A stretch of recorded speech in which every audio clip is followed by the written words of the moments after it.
বিহারের মানুষ জঙ্গলরাজকে ফিরতে দেয়নি। হরিয়ানা, দিল্লির মানুষ উন্নয়নের পক্ষে ভোট দিয়েছেন। নরেন্দ্র মোদী এবং উন্নয়ন সমর্থক।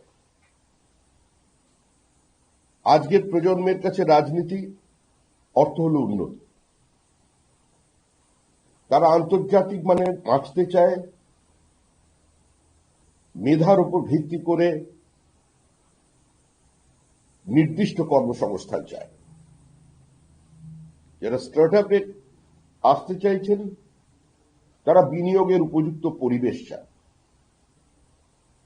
যে শিল্পপতিরা চলে গেছেন পশ্চিমবঙ্গ থেকে তারা নতুন করে বিনিয়োগ করতে চান।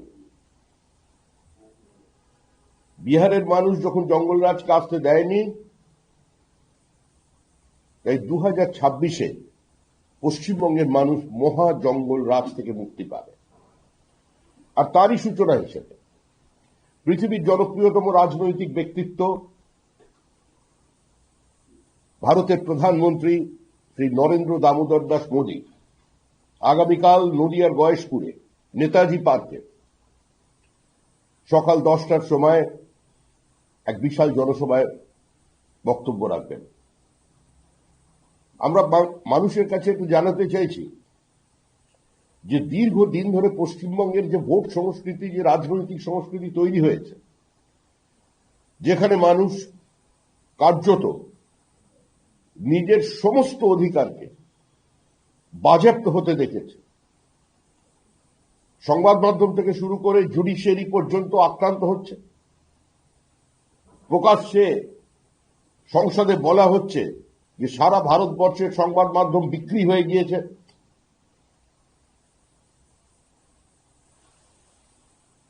এই পরিস্থিতির মধ্যে যখন সমস্ত সরকারি স্কুলগুলো কার্যত বন্ধ হয়ে প্রান্তিক মানুষের জন্য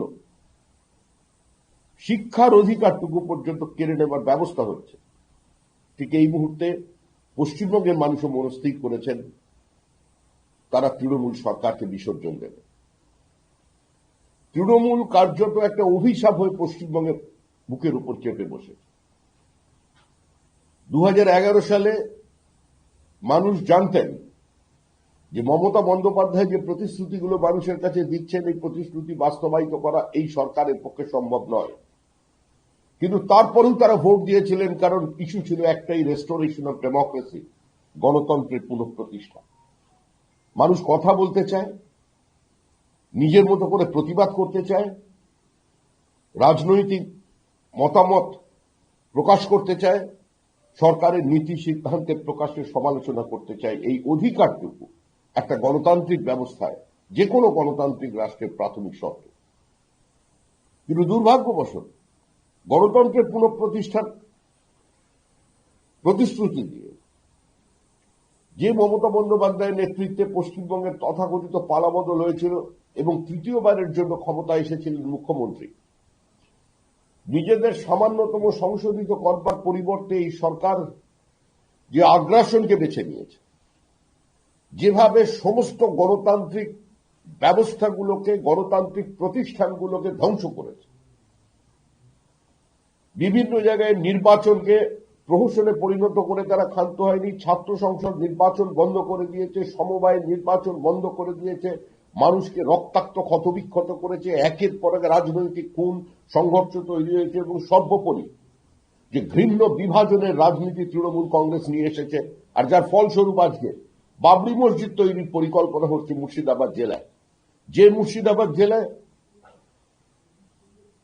যে শিকলকালীকে দেখে বঙ্কিমচন্দ্র চট্টোপাধ্যায় আনন্দমঠ লিখতে উজ্জীবিত হয়েছিলেন, তাকে প্রেরণা দিয়েছিল, সেই বঙ্কিমচন্দ্রের মুর্শিদাবাদে, সেই আনন্দমঠের মুর্শিদাবাদে আজকে বাবরি মসজিদ তৈরি হয়েছে।